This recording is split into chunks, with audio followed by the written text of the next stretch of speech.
Here's the recap of the first season of Percy Jackson and the Olympians. At first glance, a boy named Percy Jackson seems like a normal, shy kid who loves to daydream.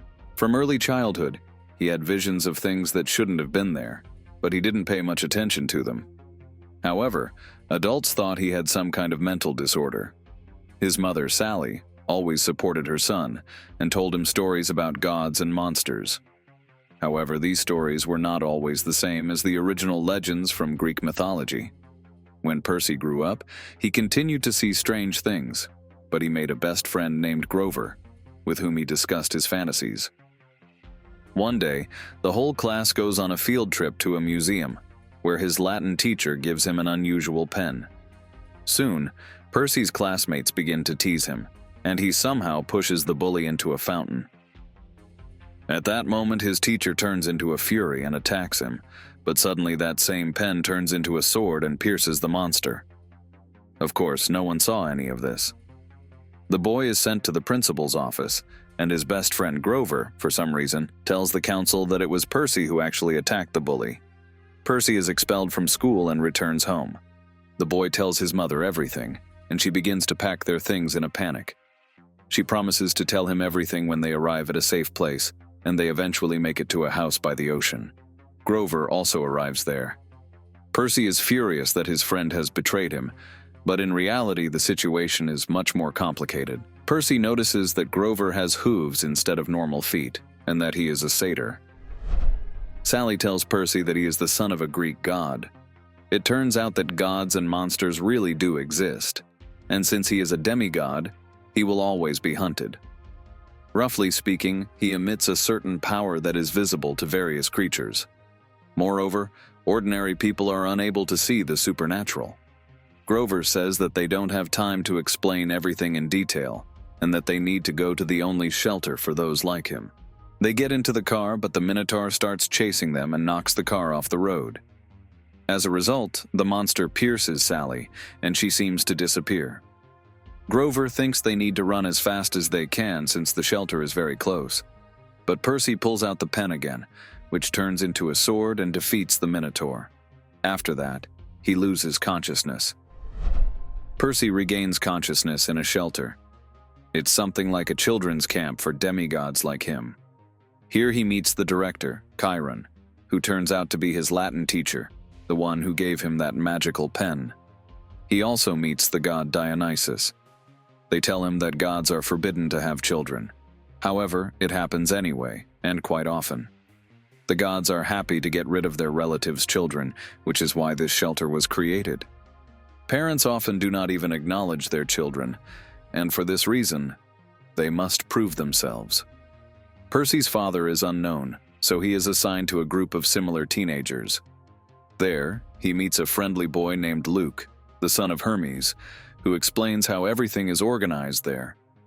At night, the children of Ares, the god of war, try to force Percy to admit to everyone that he did not actually kill the Minotaur. Clarice is jealous of Percy and tries to humiliate him, but suddenly water rises from the toilet and throws the bullies away. The next day, Percy learns about an upcoming competition between teenagers. Roughly speaking, two teams must battle each other and capture flags. Annabeth, daughter of Athena, takes Percy onto her team and orders him to sneak into enemy territory alone, where he encounters Clarice and her minions again. Percy fights them almost on equal terms, and in the end, his team wins, as he distracts the enemy's main forces. Percy is unhappy that Annabeth used him like that, but she says that he proved himself in this battle and throws him into the water.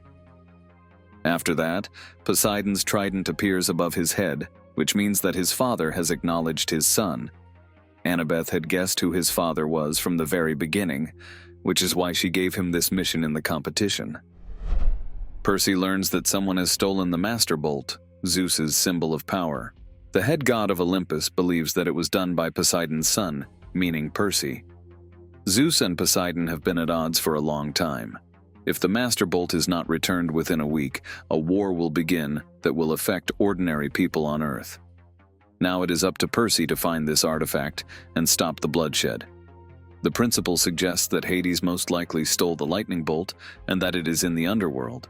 Grover appears and says that Percy's mother may not be dead, but imprisoned. Now she is also in Hades' domain, so it is possible to kill two birds with one stone. The entrance is located in Los Angeles, and it will not be easy to get there unnoticed. Therefore, Percy is given the opportunity to choose his team. He is introduced to the best demigods in the camp, but he chooses Grover and Annabeth for his team.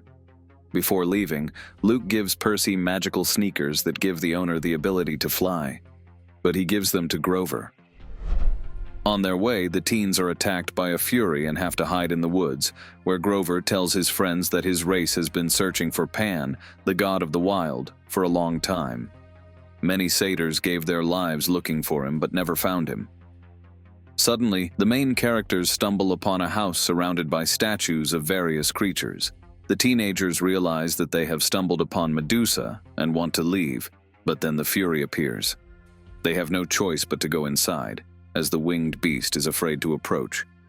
It turns out that Medusa is not as terrible as she is described in legends, and she even wants to help travelers. However, in the end, she tries to convince Percy to betray his friends in exchange for help in finding his mother. Percy refuses, and the main characters manage to cut off Medusa's head. They also kill the fury that was guarding them on the street. After that, Poseidon's son sends Medusa's severed head to Olympus, as he believes that she is too dangerous to remain on Earth. The main characters continue their journey to Los Angeles. Soon, they are attacked by another monster. It is Echidna and her young chimera, who poisons Percy. The teenagers decide to hide in the Temple of Athena, which is a monument called Gateway Arch. Echidna finds them, and Percy decides to sacrifice himself to save his friends. However, when the boy is on the verge of death, water appears and saves him. He ends up at the bottom of the river, where the nymph Nereid asks him to trust her father. She then teaches Percy how to breathe underwater. Grover and Annabeth find their friend on the shore and learn that they are now wanted criminals because of the explosion of the Gateway Arch. They cannot use transportation, so they decide to continue their journey on foot. The teenagers are walking along the highway when they hear a motorcycle approaching. They decide to hide, but the stranger notices them. It turns out to be Ares, the god of war himself. He offers to help them. If they retrieve his shield from a nearby amusement park, he promises to take them to Los Angeles. The teenagers agree. Ares keeps Grover as a hostage, while Percy and Annabeth go to retrieve the shield. It turns out that the park belongs to the god Hephaestus. The shield itself is protected by a clever trap. The only way to get it is to sacrifice himself. Percy agrees without hesitation and turns himself into gold. But then Hephaestus himself appears and decides to free Poseidon's son. The shield is returned to Ares, and the god keeps his promise. He gives the teenagers a backpack with supplies, then puts them in a truck and sends them to Las Vegas, where they are to meet Hermes. He will take them to Los Angeles in a matter of seconds, as they are running out of time and there are only a couple of days left before the war begins. Meanwhile, Grover tells the others what he learned while sitting with Ares. It turns out that the god of war knows who stole Zeus's master bolt, but for some reason does not want to reveal who it is. The main characters realize that the only reason Ares would cover for the thief is if it were his daughter, Clarice. The teenagers arrive in Las Vegas and go into a casino to find Hermes. They find him, but he doesn't want to take them to Los Angeles. On top of that, the air inside the casino contains lotus fruit, which clouds the mind. It turns out that they have been inside much longer than they planned. The main characters steal Hermes' car and make their way to Santa Monica Beach. There, Percy dives underwater. The nymph Nereid informs him that they are late in returning the staff and that war is about to begin. However, Percy is still determined to return the stolen artifact, hoping that it will help. In response, Nereid gives him 4 pearls that will help them to escape from the underworld when the time comes. The main characters reach Los Angeles and find a secret entrance to the realm of Hades, which is guarded by Procrustes. The man does not want to let them in, but Annabeth manages to tie him up, and the teenagers descend into the underworld. Soon they encounter Charon, who calls Cerberus to kill the uninvited guests. In the end, they manage to escape, but in the Asphodel fields, Annabeth gets stuck in the roots and cannot go any further. So she uses the pearl to save herself. After a while, Percy finds a master bolt in his bag and realizes that Ares planted it there. Suddenly, Grover begins to be pulled into a huge hole, and the main characters realize that it is the magic sneakers that are pulling him there. They are lucky, and the shoes fly off his hooves before the satyr falls down. The teenagers cannot understand what exactly happened, but they guess that it was not without reason. Percy and Grover make their way to Hades' castle.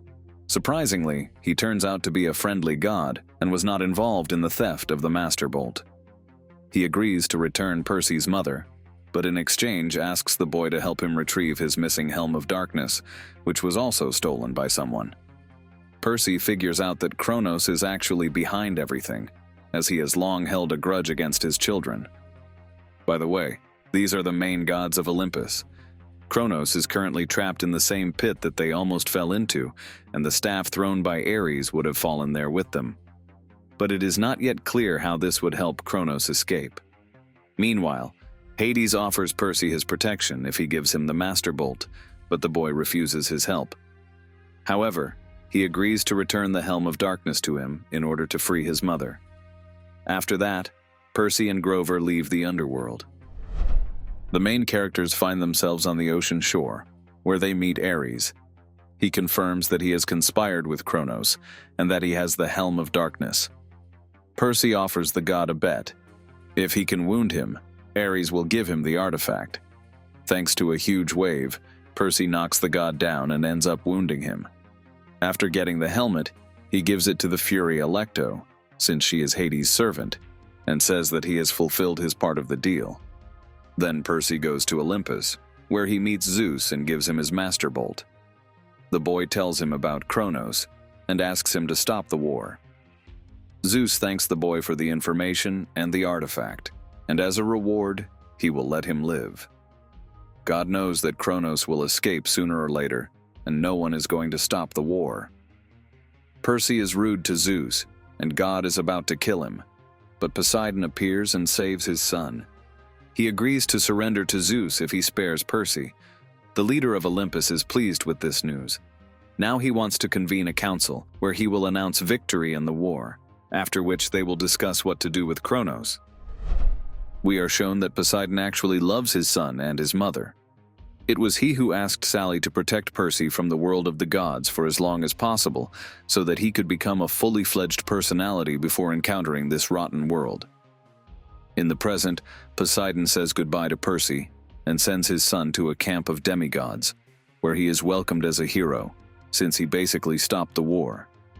At night, he meets Luke and realizes that it was Luke who stole the Master Bolt and gave him the magical sneakers. If Percy had been wearing them, they would have dragged him and the Master Bolt into the pit with Kronos. Percy fights his former friend and Luke defeats him, but then Annabeth appears and Luke runs away. After a while, the main characters part ways, but agree to meet here in a year.